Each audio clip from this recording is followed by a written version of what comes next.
Guys, ಎಲ್ಲರಿಗೂ ನನ್ನ ಚಾನಲ್ನಲ್ಲಿ ವೆಲ್ಕಮ್. ಸೊ ಗೈಸ್, ಇವತ್ತಿನ ವಿಡಿಯೋ ಬಂದು ಎಲ್ಲರ ಫೇವ್ರೆಟ್ ವಿಡಿಯೋ, ಲವ್ ನೋಟ್ಸ್ ಜೊತೆಗೆ ಏಂಜಲ್ಸ್ ಗೈಡೆನ್ಸ್. ಸೊ ನಿಮ್ಮ ಪಾರ್ಟ್ನರ್ ನಿಮ್ಮ ಬಗ್ಗೆ ಏನು ಯೋಚನೆ ಮಾಡ್ತಾರೆ, ಏನು ಥಿಂಕ್ ಮಾಡ್ತಾರೆ, ಸೊ ಎಲ್ಲವನ್ನು ಕೂಡ ನಾನು ಚಿಟ್ಸ್ ಮೂಲಕ ಇಲ್ಲಿ ತಿಳಿಸ್ಕೊಡ್ತೀನಿ. ಸೊ ಈ ಒಂದು ವಿಡಿಯೋ ಎಲ್ಲರಿಗೂ ರೆಸನೇಟ್ ಆಗುತ್ತೆ. ಸೊ ಜಸ್ಟ್ ನಿಮ್ಮ ಪಾರ್ಟ್ನರ್ನ ನೆನೆಸ್ಕೊಂಡು ಈ ಒಂದು ವಿಡಿಯೋನ ನೋಡಿದ್ರೆ ಅಬ್ಸಲ್ಯೂಟ್ಲಿ ಎಲ್ಲರಿಗೂ ರೆಸನೇಟ್ ಆಗತ್ತೆ ಅಂತ ಹೇಳ್ತಾ, ಸೊ ಇಲ್ಲಿ ನಾನು 2 ಕಾರ್ಡ್ ನ ಕೊಟ್ಟಿದ್ದೀನಿ. So for the first time ನಾನು ಇಲ್ಲಿ ಕ್ರಿಸ್ಟಲ್ಸ್ ನ ಕೊಡ್ತಾ ಇಲ್ಲ, ಪೈಲ್ ನ ಕೊಡ್ತಾ ಇದ್ದೀನಿ. ಸೊ ಸ್ಟಾರ್ ಕಾರ್ಡ್ ಇದೆ, ಪೇಜ್ ಆಫ್ ಕಪ್ಸ್ ಇದೆ. ಇವೆರಡು ಕಾರ್ಡ್ ಅಲ್ಲಿ ಯಾವ ಕಾರ್ಡ್ ನಿಮ್ಗೆ ಅಟ್ರಾಕ್ಟ್ ಆಗ್ತದೆ ಆ ಕಾರ್ಡ್ ನ ನೀವು ಚೂಸ್ ಮಾಡ್ಕೊಳ್ಳಿ. So let's begin. ಸೊ ನಿಮ್ಗೆ ಯಾವ ಕಾರ್ಡ್ ಅಟ್ರಾಕ್ಟ್ ಆಗ್ತದೆ ಆ ಕಾರ್ಡ್ ನೀವು ಚೂಸ್ ಮಾಡ್ಕೊಳ್ಳಿ. ಓಕೆ,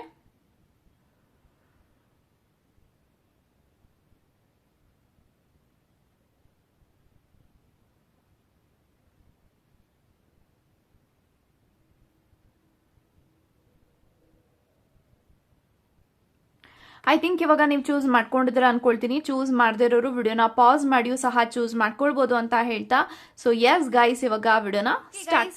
ಯಾರೆಲ್ಲ ಸ್ಟಾರ್ ಕಾರ್ಡ್ ನ ಇಲ್ಲಿ ಚೂಸ್ ಮಾಡ್ಕೊಂಡಿದ್ರ, ಸೊ ಇವಾಗ ನೋಡೋಣ ನಿಮ್ಮ ಪಾರ್ಟ್ನರ್ ನಿಮ್ಮ ಬಗ್ಗೆ ಏನ್ ಫೀಲ್ ಮಾಡ್ತಾ ಇದಾರೆ, ಏನ್ ಯೋಚನೆ ಮಾಡ್ತಾ ಇದಾರೆ ಅನ್ನೋದನ್ನ ಇಲ್ಲಿ ಚಿಟ್ಸ್ ಮೂಲಕ ತಿಳ್ಕೊಳ್ಳೋಣ. ಸೊ ಫಸ್ಟ್ ಲವ್ ನೋಟ್ಸ್ ನ ಓಪನ್ ಮಾಡಿ then we can go for angels guidance. Okay, so first message,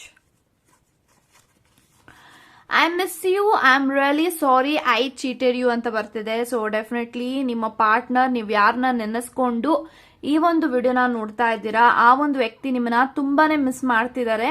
and in the same way ಒಂದು ವ್ಯಕ್ತಿ ನಿಮ್ಮನ್ನ ತುಂಬಾನೇ ಮನಸ್ಸಾರೆ ಸಾರಿ ಕೇಳ್ತಿದ್ದಾರೆ. ಅವರ ತಪ್ಪಿಗೆ ಅವ್ರಿಗೆ ಪಶ್ಚಾತ್ತಾಪ ಆಗ್ತಿದೆ, ರಿಯಲೈಸೇಷನ್ ಆಗ್ತಿದೆ, ತುಂಬಾನೇ ಮಿಸ್ ಮಾಡ್ಕೊಳ್ತಾ ಅದ್ರ ಜೊತೆಗೆ ಸಾರಿನೂ ಕೂಡ ಕೇಳ್ಕೊಳ್ತಾ ಅವ್ರಿಗೆ ಗೊತ್ತಿದೆ ನನ್ನ ವ್ಯಕ್ತಿಗೆ ನಾನು ಮೋಸ ಮಾಡಿದೀನಿ, ಚೀಟಿಂಗ್ ಮಾಡಿದೆ, ನನ್ನಿಂದ ಅವ್ರಿಗೆ ಚೀಟಿಂಗ್ ಆಗಿದೆ, ಸೊ ನಾನೇ ಅವ್ರಿಗೆ ತಪ್ಪು ಮಾಡಿದೀನಿ ಅವರ ವಿಚಾರದಲ್ಲಿ ಅನ್ನೋದನ್ನ ಅವ್ರಿಗೆ ಅರ್ಥ ಆಗಿದೆ, ಡೀಪ್ ಆಗಿ ರಿಯಲೈಸೇಷನ್ ಆಗಿದೆ. ಸೊ ಅದಕ್ಕೆ ಇಲ್ಲಿ ಹೇಳ್ತಿದ್ದಾರೆ I miss you and I am really sorry I cheated you ಅಂತ. Okay, so next, I am not interested in third party relationship ಅಂತ ಬರ್ತಿದೆ. ಸೊ ಇನ್ ಕೇಸ್ ನಿಮ್ಮ ಪಾರ್ಟ್ನರ್ ಏನಾದ್ರೂ ಬೇರೆಯವರ ಜೊತೆಗೆ ರಿಲೇಶನ್ಶಿಪ್ ಅಲ್ಲಿ ಇದ್ರೆ, ಆ ಒಂದು ರಿಲೇಶನ್ಶಿಪ್ ಅಲ್ಲಿ ಆ ಒಂದು ಥರ್ಡ್ ಪಾರ್ಟಿ ಸಿಚುಯೇಷನ್ ಅಲ್ಲಿ ನಿಮ್ಮ ವ್ಯಕ್ತಿಗೆ ಇಂಟ್ರೆಸ್ಟ್ ಇಲ್ಲ. ಸೊ ಕಂಪ್ಲೀಟ್ ಆಗಿ ಆ ಒಂದು ಥರ್ಡ್ ಪಾರ್ಟಿ ಸಿಚುಯೇಷನ್ ಇಂದ ಆಚೆಗೆ ಬರಬೇಕು, ಥರ್ಡ್ ಪಾರ್ಟಿ ಸಿಚುಯೇಷನ್ ಇಂದ ಆಚೆಗೆ ಬಂದು ನಿಮ್ಮನ್ನ ಕಾಂಟ್ಯಾಕ್ಟ್ ಮಾಡಬೇಕು, ನಿಮ್ಮ ಜೊತೆಗೆ ಚೆನ್ನಾಗಿರ್ಬೇಕು ಅನ್ನೋದು ಅವರ ಮೈಂಡ್ ಅಲ್ಲಿ ಇದೆ. So definitely third party situation ಮುಂದೆ ಬರುವಂತ ದಿನಗಳಲ್ಲಿ ಎಂಡ್ ಆಗುತ್ತೆ, nothing to worry. Okay, next, I like you very much just as you are ಅಂತ ಬರ್ತಿದೆ. ಸೊ ಐ ಥಿಂಕ್ ನಿಮ್ಮ ವ್ಯಕ್ತಿ ನಿಮ್ಮನ್ನ ತುಂಬಾನೇ ಹಚ್ಕೊಂಡಿದ್ದಾರೆ, ತುಂಬಾನೇ ಪ್ರೀತಿ ಮಾಡ್ತಿದ್ದಾರೆ, ತುಂಬಾನೇ ಇಷ್ಟಪಡ್ತಿದ್ದಾರೆ. ನೀವ್ ಯಾವ ತರ ಇದೀರೋ ನಿಮ್ಮ ಲೈಫ್ ಅಲ್ಲಿ ಅದೇ ರೀತಿ ನಿಮ್ಮ ಪಾರ್ಟ್ನರ್ ನಿಮ್ಮನ್ನ ಅಕ್ಸೆಪ್ಟ್ ಮಾಡಿದ್ದಾರೆ. ಸೊ ಅಡಿಷನಲ್ ಆಗಿ ಅವರು ನಿಮ್ಮನ್ನ ಭೇಟಿ ಮಾಡಿದಾಗ ನೀನು ಈ ಒಂದು ಕ್ಯಾರೆಕ್ಟರ್ನ ಚೇಂಜ್ ಮಾಡ್ಕೋ, ಈ ಒಂದು ಬಿಹೇವಿಯರ್ನ ಚೇಂಜ್ ಮಾಡ್ಕೋ ಅಂತ ಅವ್ರು ಎಂದಿಗೂ ನಿಮ್ಮ ಹತ್ರ ಹೇಳಿಲ್ಲ. ಸೊ ಅವ್ರು ನೀವ್ ಯಾವ ತರ ನಿಮ್ಮ ಲೈಫ್ ಅಲ್ಲಿ ನಿಮ್ಮ ಜೀವನವನ್ನ ಲೀಡ್ ಮಾಡ್ತಾ ಇದ್ದೀರಾ ಅದೇ ರೀತಿ ಒಂದು ವ್ಯಕ್ತಿ ಅಕ್ಸೆಪ್ಟ್ ಮಾಡ್ಕೊಂಡಿದ್ದಾರೆ. ಸೊ ಹಾಗಾಗಿ ಇಲ್ಲಿ ಹೇಳ್ತಿದ್ದಾರೆ ನೀನ್ ಯಾವ ತರ ಇದೆಯೋ ನನಗೆ ಅದೇ ರೀತಿ ಇಷ್ಟ ಅಂತ. Okay, next, the moment we met you still remains the same my dear ಅಂತ ಬರ್ತಿದೆ. ಸೊ ಐ ಥಿಂಕ್ ನಿಮ್ಮನ್ನ ಮೊದಲನೇ ಬಾರಿ ನಿಮ್ಮನ್ನ ಮೀಟ್ ಮಾಡಿದಾಗ, ನಿಮ್ಮನ್ನ ನೋಡಿದಾಗ ನೀವ್ ಯಾವ ತರ ಇದ್ರೋ ಡೇ 1 ಇಂದ ಅದೇ ರೀತಿ ಈಗಲೂ ಕೂಡ ನೀವು ಇದೀರಾ. ಸೊ ನೀವ್ ಯಾವುದೇ ರೀತಿ ನಿಮ್ಮ ಬದಲಾವಣೆಗಳು ನಿಮ್ಮ ಬಿಹೇವಿಯರ್ ಅಲ್ಲಿ ನಿಮ್ಮ ಪಾರ್ಟ್ನರ್ಗೆ ಕಾಣಿಸ್ತಿಲ್ಲ. ಸೊ ಮೊದಲಿನ ಬಾರಿ ನೀವು ಅವ್ರನ್ನ ಭೇಟಿ ಮಾಡಿದಾಗ ಹೇಗಿದ್ರು ಈಗಲೂ ಕೂಡ ನಿಮ್ಮ ರಿಲೇಶನ್ಶಿಪ್ ಅಲ್ಲಿ ನಿಮ್ಮ ಸಂಬಂಧದಲ್ಲಿ ಅದೇ ರೀತಿ ನೀವಿದ್ದೀರಾ ಅನ್ನೋದು ನಿಮ್ಮ ಪಾರ್ಟ್ನರ್ಗೆ ಫೀಲ್ ಆಗ್ತಿದೆ. ಸೊ ಎಲ್ಲೂ ನನ್ನ ವ್ಯಕ್ತಿ ಬದಲಾಗಿಲ್ಲ, ಎಲ್ಲೂ ಚೇಂಜಸ್ ಆಗಿಲ್ಲ, ಅವರು ಮೊದಲು ಹೇಗಿದ್ರು ಅದೇ ರೀತಿ ಈಗಲೂ ಕೂಡ ಇದ್ದಾರೆ. ಅದನ್ನ ನೋಡಿದಾಗ ಡೆಫಿನೆಟ್ಲಿ ಅವ್ರಿಗೆ ತುಂಬಾ ಖುಷಿ ಆಗುತ್ತೆ. Okay, next, I hurt you okay ಅಂತ ಬರ್ತಿದೆ. ಸೊ ಡೆಫಿನೆಟ್ಲಿ ಅವರು ಒಪ್ಕೊಂತಾ ಇದ್ದಾರೆ, ನನ್ನಿಂದ ನಿನಗೆ ಹರ್ಟ್ ಆಗಿದೆ, ಹರ್ಟ್ ಮಾಡಿದ್ದೀನಿ ನನ್ನ ಪಾರ್ಟ್ನರ್ಗೆ, ನನ್ನ ವ್ಯಕ್ತಿಗೆ ನಾನು ಹರ್ಟ್ ಮಾಡ್ತಾ ಇದ್ದೀನಿ, ನನ್ನಿಂದ ಅವ್ರಿಗೆ ಹರ್ಟ್ ಆಗ್ತಿದೆ ಅನ್ನೋದು ನಿಮ್ಮ ಪಾರ್ಟ್ನರ್ಗೆ ಫೈನಲ್ ಆಗಿ ಗೊತ್ತಾಗಿದೆ. Okay, next, yes I am thinking about you right now ಅಂತ ಬರ್ತಿದೆ. ಸೊ ಹೌದು, ಇವತ್ತು ಈ ಕ್ಷಣ ನಿನ್ನನ್ನ ನೆನ್ಪು ಮಾಡ್ಕೊಳ್ತಾ ಇದ್ದೀನಿ, ನಿನ್ನ ಬಗ್ಗೆ ಯೋಚನೆ ಮಾಡ್ತಾ ಇದ್ದೀನಿ, ಥಿಂಕ್ ಮಾಡ್ತಾ ಇದ್ದೀನಿ. ಸೊ ಹೌದು, yes I am thinking about you right now ಅನ್ನೋದು ನಿಮ್ಗೆ ಹೇಳ್ತಿದಾರೆ. ಹೌದು, ನಾನು ನಿನ್ ಬಗ್ಗೆ ಯೋಚನೆ ಮಾಡ್ತಿದ್ದೀನಿ, ನೀನೇನಾದ್ರೂ ನನ್ನ ಬಗ್ಗೆ ಯೋಚನೆ ಮಾಡ್ತಿದ್ಯಾ ಅಂತ ಅವರ ಮನಸ್ಸಿನಲ್ಲಿ ಅನ್ಕೊಳ್ತಿದ್ದಾರೆ. Okay, next, so I just want to make you happy because you are the reason that I am so happy ಅಂತ ಬರ್ತಿದೆ. ಸೊ ಡೆಫಿನೆಟ್ಲಿ ಒಂದು ವ್ಯಕ್ತಿ ನಿಮಗೆ ಹೇಳ್ತಿದ್ದಾರೆ, ಸೊ ನಾನು ನಿನ್ನಿಂದ ಖುಷಿಯಾಗಿದ್ದೀನಿ, ನಾನು ನಿನ್ನನ್ನ ಖುಷಿಯಾಗಿ ನೋಡ್ಕೊಳ್ಳೋದು ನನ್ನ ಕರ್ತವ್ಯ, ಯಾಕಂತಂದ್ರೆ ನನ್ನ ಖುಷಿಗೆ ಕಾರಣ ನೀನಾಗಿದ್ಯಾ, ಇವಾಗ ನನ್ನ ಟರ್ನ್ ನಾನು ನಿನ್ನನ್ನ ಖುಷಿ ಪಡಿಸೋದು. ಸೊ ನಿನ್ನಿಂದ ಖುಷಿ ಬಯಸಿದ್ದೀನಿ, ನಾನು ಖುಷಿಯಾಗಿದ್ದೀನಿ ನಿನ್ನಿಂದ ಅಂದ್ರೆ ನನ್ನಿಂದನೂ ನಿನಗೆ ಖುಷಿ ಆಗ್ಬೇಕು, ಇದು ನನ್ನ ಕರ್ತವ್ಯ, ನಾನು ನಿನ್ನ ಖುಷಿಯಾಗಿ ನೋಡ್ಕೊಳ್ಳೋದು ನನ್ನ ಧರ್ಮ ಅನ್ನೋದು ನಿಮ್ಮ ವ್ಯಕ್ತಿ ಇಲ್ಲಿ ಹೇಳ್ತಿದ್ದಾರೆ. Okay, next, so I need some space. ಎಲ್ಲೋ ಒಂದ್ ಕಡೆ ನಿಮ್ಮ ವ್ಯಕ್ತಿಗೆ ಸ್ವಲ್ಪ ಸ್ಪೇಸ್ ಬೇಕಾಗಿದೆ. ಮೇ ಬಿ ಅವರು ತುಂಬಾನೇ ಒಳ್ಳೆ ಡಿಸಿಷನ್ ತಗೊಳ್ಬಹುದು ನಿಮ್ಮ ಕನೆಕ್ಷನ್ ಅಲ್ಲಿ, ನಿಮ್ಮ ಸಂಬಂಧದಲ್ಲಿ. ಸೊ ಮೇ ಬಿ ಅವರ ಒಂದು ಪ್ಲಾನೇ ಬೇರೆ ತರ ಇದೆ, ಸ್ವಲ್ಪ ಅವರಿಗೆ ಸಮಯವನ್ನ ಕೊಟ್ಟು ನೋಡಿ. Okay, so final message, you understand me ಅಂತ ಬರ್ತಿದೆ. ಸೊ ಡೆಫಿನೆಟ್ಲಿ ಒಂದು ವ್ಯಕ್ತಿ ನಿಮ್ಮನ್ನ ಹೇಳ್ತಿದ್ದಾರೆ, ನೀನು ನನ್ನನ್ನ ತುಂಬಾನೇ ಅರ್ಥ ಮಾಡ್ಕೊಂಡಿದ್ಯಾ, ನಿಂತರ ಅರ್ಥ ಮಾಡ್ಕೊಳ್ಳೋರು ನನ್ನ ಜೀವನದಲ್ಲಿ ಯಾರು ಇಲ್ಲ ಅಂತ. ಸೊ ಐ ಥಿಂಕ್ ನೀವು ಅವ್ರನ್ನ ತುಂಬಾನೇ ಅರ್ಥ ಮಾಡ್ಕೊಂಡಿದ್ದೀರಾ. ಓಕೆ, ಸೊ ಏಂಜಲ್ಸ್ ಇವಾಗ ನೋಡೋಣ ಏನ್ ಗೈಡೆನ್ಸ್ ನಾವು ಕೊಡ್ಬೇಕು ಅನ್ಕೊಂಡಿದ್ದಾರೆ ನಿಮ್ಮ ಕನೆಕ್ಷನ್ಗೆ ನಿಮ್ಗೆ ಅಂತ. Let's begin. Okay,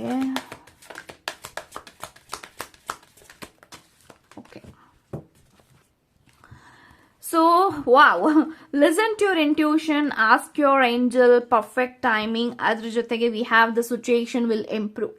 so first of all ನನಗೆ ಒಳ್ಳೆ ಬ್ಯೂಟಿಫುಲ್ ಏಂಜಲ್ಸ್ ಗೈಡೆನ್ಸ್ ಸಿಕ್ಕಿದೆ. ಯಾರು ಫಸ್ಟ್ ಪಾಲ್ನ ಚೂಸ್ ಮಾಡಿದ್ರ, ಸಿಚುಯೇಷನ್ ವಿಲ್ ಇಂಪ್ರೂವ್ ಅಂತ ಬರ್ತಿದೆ. ಸೊ ಇವಾಗ ನಿಮ್ಮ ಕನೆಕ್ಷನ್ ಅಲ್ಲಿ, ನಿಮ್ಮ ಸಂಬಂಧದಲ್ಲಿ ಯಾವುದೇ ರೀತಿ ಸಿಚುಯೇಷನ್ ಅಲ್ಲಿ ನೀವಿರಿ, ಮುಂದೆ ಬರುವಂತ ದಿನಗಳಲ್ಲಿ ನಿಮ್ಮ ಸಿಚುಯೇಷನ್ ಹೀಲ್ ಆಗುತ್ತೆ, ನಿಮ್ಮ ಸಿಚುಯೇಷನ್ ಸರಿ ಹೋಗುತ್ತೆ ಇಲ್ಲಿ ಅದು ಹೇಳ್ತಿದ್ದಾರೆ.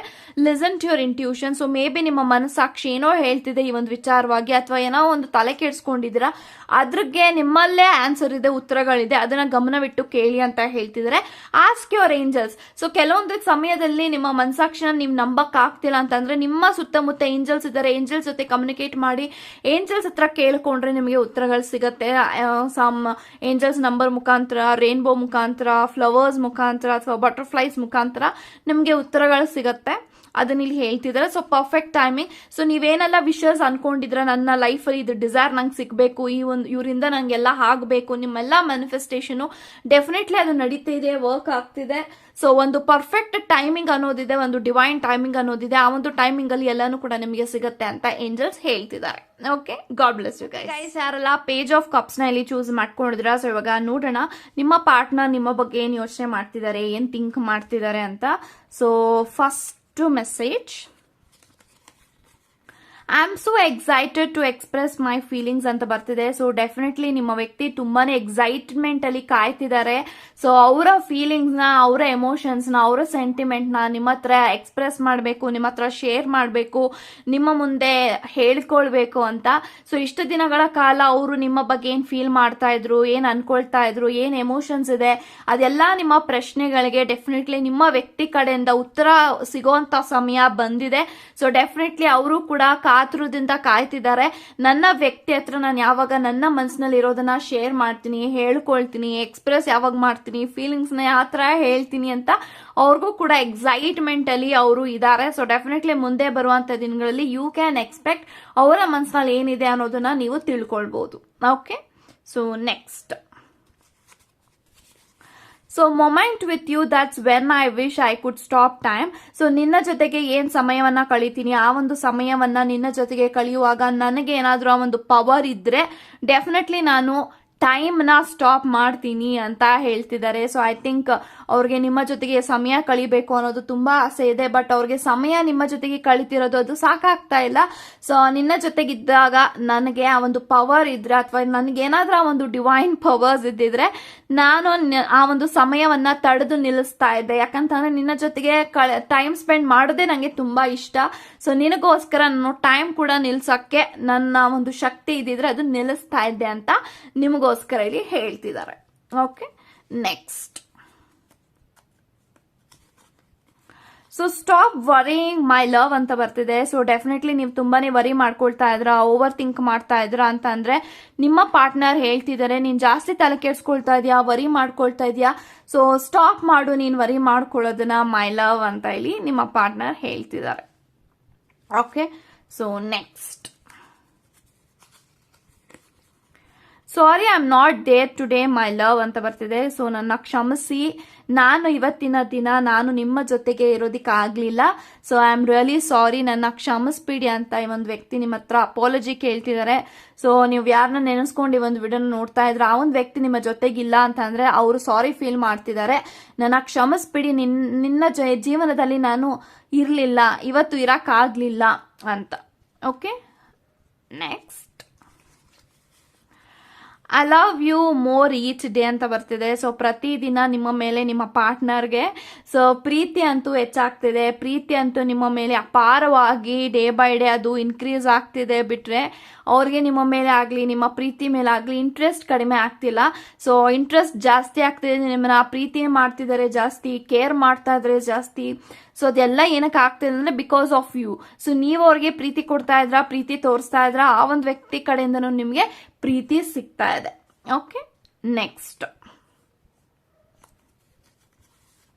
I respect you my love ಅಂತ ಬರ್ತಿದೆ. ಸೊ ಡೆಫಿನೆಟ್ಲಿ ಅವರು ಹೇಳ್ತಿದ್ದಾರೆ ನಾನು ನಿನ್ನ ತುಂಬಾನೇ ರೆಸ್ಪೆಕ್ಟ್ ಮಾಡ್ತೀನಿ, ತುಂಬಾನೇ ಗೌರವ ಮಾಡ್ತೀನಿ, ಗೌರವ ನಿಮ್ಗೆ ಕೊಡ್ತೀನಿ ಅಂತ. So may be not through words. So ಅವರು ಮಾತಾಡೋಂಥ ಭರಾಟೆನಲ್ಲಿ ಅವರು ಹೋಗೋ ಅಂತ ಕರಿಬಹುದು, ಹೋಗಿ ಅಂತ ಕರಿಬಹುದು. ಬಿಟ್ರೆ ಇಟ್ ಡಸಂಟ್ ಮೀನ್ ಅವ್ರ ಹತ್ರ ಕರಿತಾ ಇರೋದ್ರಿಂದ ನಿಮ್ಮ ಮೇಲೆ ಅವ್ರಿಗೆ ಪ್ರೀತಿ ಕಡಿಮೆ ಆಗಿದೆ ಅಂತನೋ ಅಥವಾ ರೆಸ್ಪೆಕ್ಟ್ ಇಲ್ಲ ಅಂತನೋ ಅಲ್ಲ, ಅವರು ನಿಮ್ಮನ್ನ ಗೌರವ ಮಾಡ್ತಾರೆ. So through there love, through their life ಅವರು ಅದೇ ರೀತಿ ಅವರು ನಿಮ್ಮನ್ನ ಇಷ್ಟಪಡ್ತಾರೆ. ಸೊ ರೆಸ್ಪೆಕ್ಟ್ ಅಂತೂ ಡೆಫಿನೆಟ್ಲಿ ನಿಮ್ಮ ಮೇಲಂತೂ ಇದೆ. Okay, so next, I am stalking you. So maybe ಒಂದು ವ್ಯಕ್ತಿ ನಿಮ್ಮನ್ನ ಸೀಕ್ರೆಟ್ ಆಗಿ ವಾಚ್ ಮಾಡ್ತಿದ್ದಾರೆ, ಸೀಕ್ರೆಟ್ ಆಗಿ ನಿಮ್ಮನ್ನ ನೋಡ್ತಿದ್ದಾರೆ. ಸೊ ನೀವೇನ್ ಮಾಡ್ತೀರಾ, ಎಲ್ಲಿ ಹೋಗ್ತೀರಾ, ಎಲ್ಲಿ ಬರ್ತೀರಾ, ಯಾರ ಜೊತೆ ಮಾತಾಡ್ತೀರಾ, ಪ್ರತಿಯೊಂದು ವಿಚಾರನೂ ಕೂಡ ಈ ಒಂದು ವ್ಯಕ್ತಿ ಗೊತ್ತಾಗ್ತಿದೆ. ಐ ಆಮ್ ಸ್ಟಾಕಿಂಗ್ ಯು, ನಾನು ನಿನ್ನನ್ನ ಸ್ಟಾಕ್ ಮಾಡ್ತಾ ಇದ್ದೀನಿ, ಸೀಕ್ರೆಟ್ ಆಗಿ ವಾಚ್ ಮಾಡ್ತಾ ಇದ್ದೀನಿ ಅನ್ನೋದು ನಿಮ್ಮ ಪಾರ್ಟ್ನರ್ ಹೇಳ್ತಿದ್ದಾರೆ.